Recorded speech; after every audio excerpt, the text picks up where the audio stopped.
Ma quindi fammi capire, Emanuele, Mm. voi fate i veri, Certo che facciamo i veri. cioè le finestre, le bottiglie, quella roba lì. No, qua vetri che si mangiano. Ah,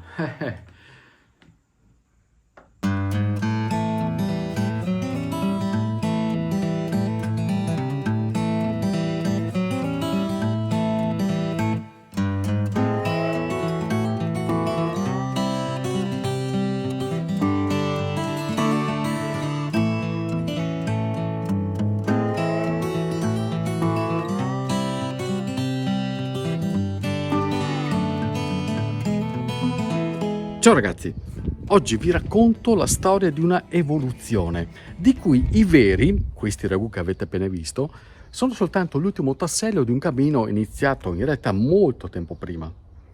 La scenetta a cui avete assistito all'inizio non è molto diversa rispetto al momento in cui io ho davvero conosciuto Davide. È successo qualche settimana fa nella pasticceria di un amico comune. Davide mi si avvicina e mi fa: io faccio i ragù. Ok, li faccio anch'io. Solo che io li faccio come faceva la tua mamma.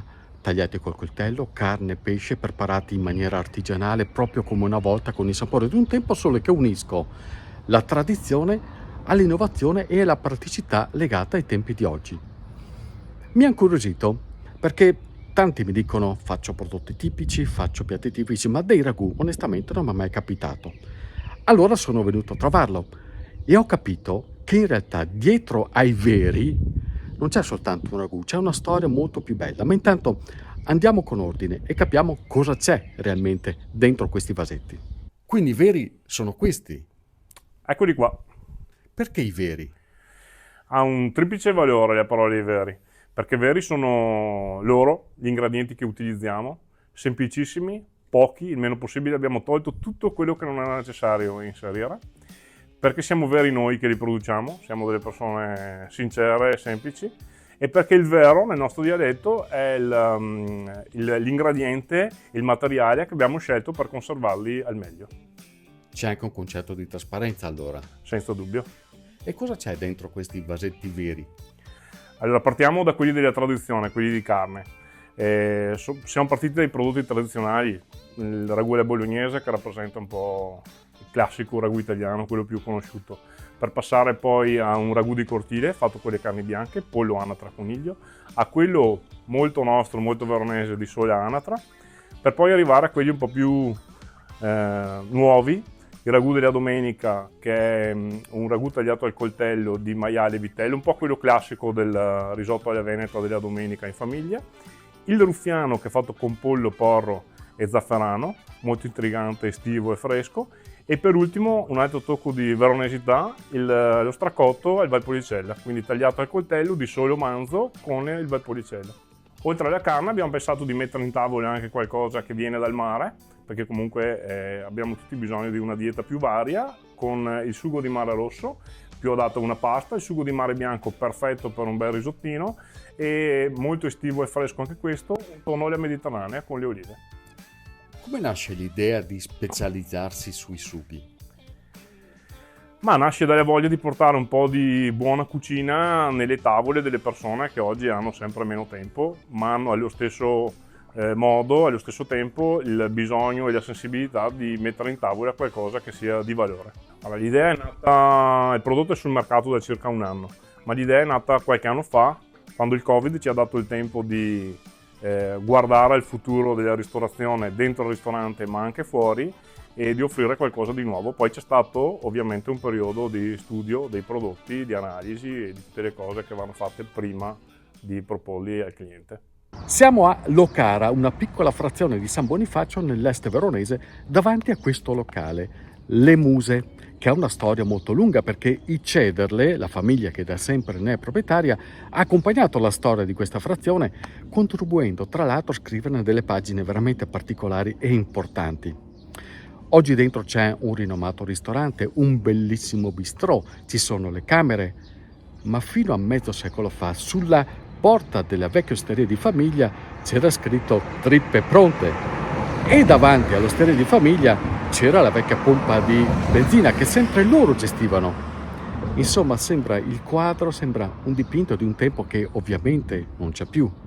ma tutto comunque è partito proprio da lì. Emanuele, in principio, se non sbaglio, era la pompa. Esatto, era la pompa, perché poi era il riferimento del primo paese come primo step. Poi il papà ha avuto una genialata di costruire, di fare un paio di campi da bocce, e quindi il paese ancora più è stato proprio il centro del paese e della comunità qui da noi, insomma, ecco. Di che anni parliamo? Parliamo degli anni 69, 70, 69-70. Poi c'è stato un incremento, c'è stata una svolta per quanto riguarda l'albergo, ha pensato di costruire delle stanze e quindi è venuto a meno gli altri, la pompa e il campo da bocce. Ci sono state delle scelte purtroppo dolorose, non compatibili con i paesani, perché si sono sentiti come un po' tolti di un riferimento, però noi dovevamo salvaguardare un po' lo sviluppo aziendale, insomma, lo sviluppo dell'azienda. Ma le tripe pronte ci sono ancora? Le tripe pronte ci sono ancora, le faccio ancora per me e per i miei amici.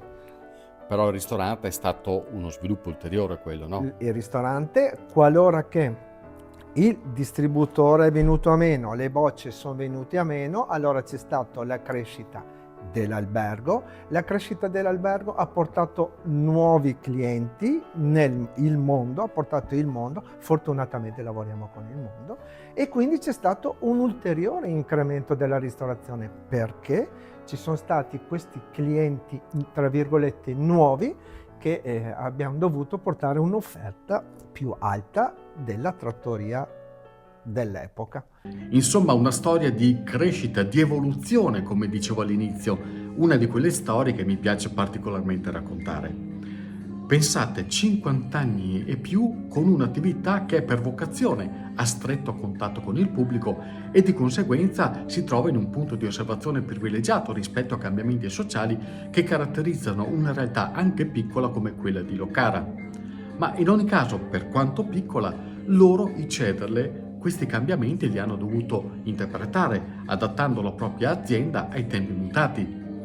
E quindi la domanda assurda e spontanea: come si riesce a sopravvivere, a garantire una longevità così lunga, sempre rimanendo comunque in famiglia? Bastano degli accorgimenti imprenditoriali o c'è qualcosa che deve andare oltre?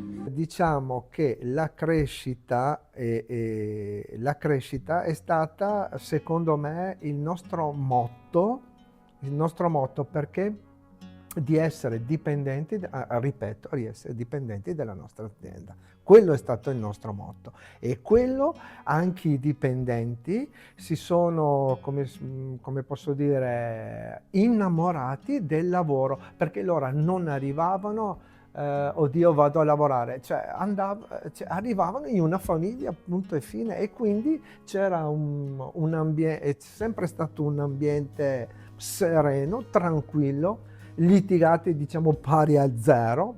Non ho ricordi di avere litigato con un cliente, con un dipendente, e questo è. Tu fai parte della famiglia? Sì, no, il cognome non lo conferma, però insomma noi siamo una bella famiglia, tutte persone che lavorano insieme da tanti anni, ciascuno col proprio contributo, e ci troviamo bene, lavoriamo molto bene assieme.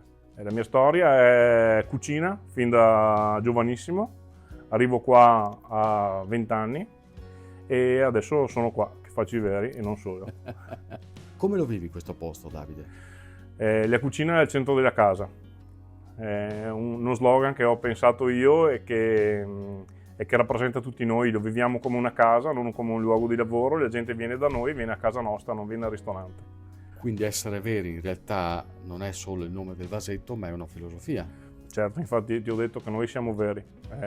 Siamo i primi veri, siamo noi, è il nostro stile di accogliere le persone e di farle entrare nella nostra casa, ma soprattutto nella nostra famiglia, perché poi la casa è solo un contenitore, il resto lo facciamo noi. Davide, cosa mi fai assaggiare? Ruffiano? Si chiama così? Sì. E perché? È il ragù del risultato delle campagne elettorali. Beh, giusto, è giusto. Pieni così dei politici qua. Grazie Davide, Buon appetito. complimenti. assaggiamo anche a Ruffiano allora. Ciao ragazzi.